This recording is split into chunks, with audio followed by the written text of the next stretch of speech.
The Augustana College Men's Basketball Report is brought to you by Sanford Health.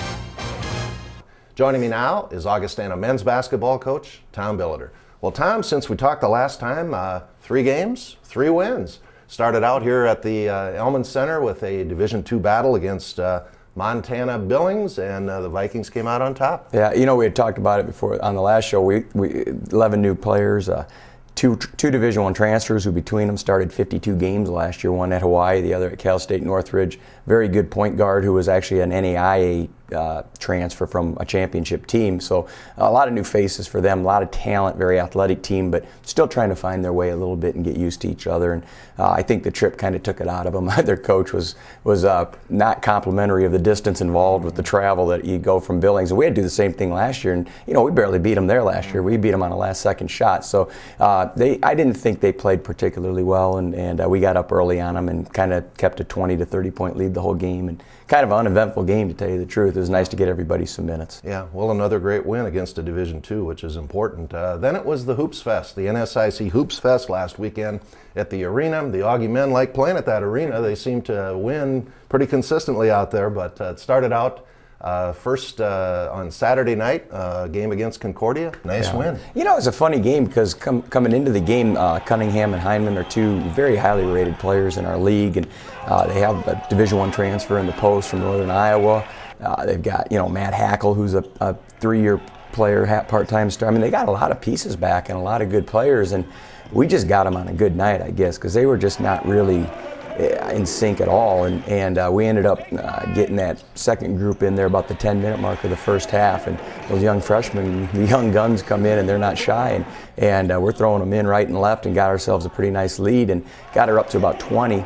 And then come out in the second half and we're flat. We're tired. It's about our 4th game in a row we've had a 20-point lead at halftime, and I think our guys just got complacent. And we talk a lot about that. When you're feeling the best about yourselves is when you fall the greatest. And so they got it down to 10, and then we immediately got it back up to 16 and 17 and pretty much stayed there the whole game. But it was good for us to get that thing knocked down, because I think that got my kids' attention. They understand a little better at how you got to be ready to play all the time. Well, good win for the Vikings. And then on Sunday night, Augie took on the number 9 team in the country, preseason pick to win the NSIC, St. Cloud State. It was a great basketball game, Tom. A lot of fouls, pretty physical, but wow, it was an intense battle. It's sort of a shame that, you know, I know it's a Sunday night and there's nothing anybody do about it. That's a great college basketball game, and people will probably watch it on TV, but it's a shame we didn't have a few more people in the arena, because what a battle. You know, both teams just left it out on the floor.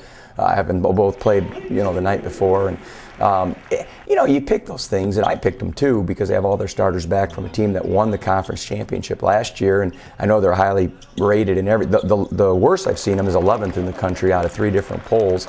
But what does that really mean? You know, you watch Winona play Mankato right before that game, and they've got a bunch of new Division I transfers and new kids, and they all look good. And, you know, it's just so hard at our level to really pick the team. So I wouldn't really put that on St. Cloud, but they're a very good basketball team.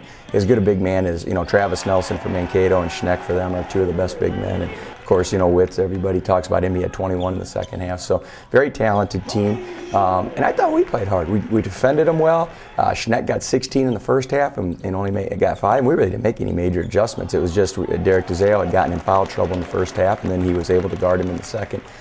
We made some baskets, made some shots. Jordan Dalton hit some big ones for us. And, you know, we got in some lulls and had some moments of not playing very well, but somebody always picked us up.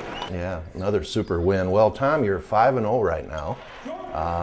Assess where you think you're at. Well, when you think about the first year we won 6 and the second year won 8, it's a miracle I'm sitting here. Both that you kept me in, B, that I didn't, you know, jump off a very tall building somewhere. But, you know, it's nice.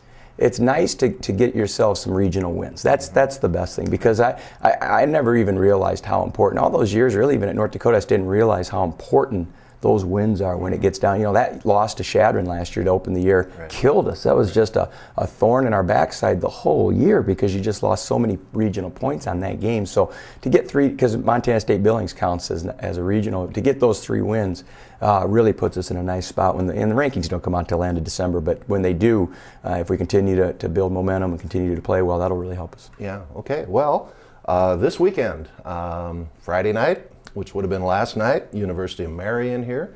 And then coming up here tonight at 7 o'clock, big battle against Northern State. Talk about the games, Tom. I wish I knew how we had done last night, because I would really. You won. I hope we do.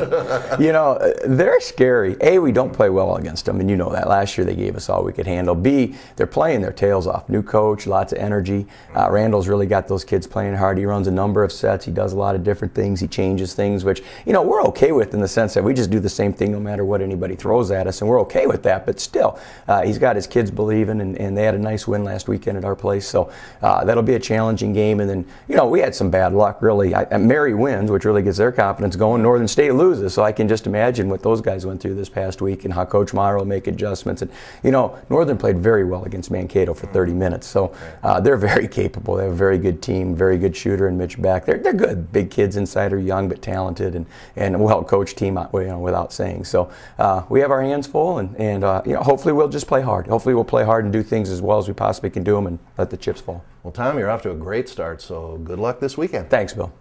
The Augustana Women's Basketball Report with Coach Dave Krauth is next.